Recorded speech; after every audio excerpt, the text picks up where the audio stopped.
1 जनवरी 1944 में बाबा साहेब ने अपने बचपन की घटना का वर्णन करते हुए कहा था, मेरे पिताजी सुनाया करते थे कि जब मेरी मां की मृत्यु का समय नजदीक आया, तब उन्होंने सभी बच्चों को अपने समीप बुलाया, सभी से बात की।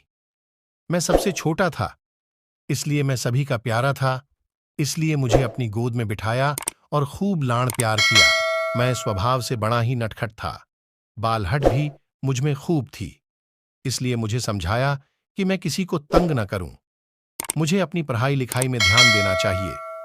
एक दिन मुझे बड़ा आदमी बनना है, मनुवादी और ब्रिटिश सरकार की कृतज्ञता का बदला भी लेना है। मैं मां की गोद में बैठा, उनकी प्यार भरी बातों को सुनता रहा। थोड़ी ही देर में वह हम सबको रुलाती हुई हमसे सदा के लिए विदा हो गई। मेरे पिताजी का गुस्सा भी बड़ा विचित्र था। जब भी पिताजी मुझ पर बिगड़ते या सजा देने का प्रयत्न करते, तो मां का प्यार ही मुझे बचाता था। जब से मां की मृत्यु हो गई, तब से पिताजी मेरे नटखटपन पर कभी नाराज नहीं हुए, बल्कि मेरी मां के आखिरी वचनों को याद करके मुझे पढ़ने लिखने में कभी कोई कमी नहीं होने दी। मेरी मां की इच्छा थी मेरे भाई बालाराम, आनंदराव और मैं खूब पढ़ लिखकर बड़ा आदमी बनूं।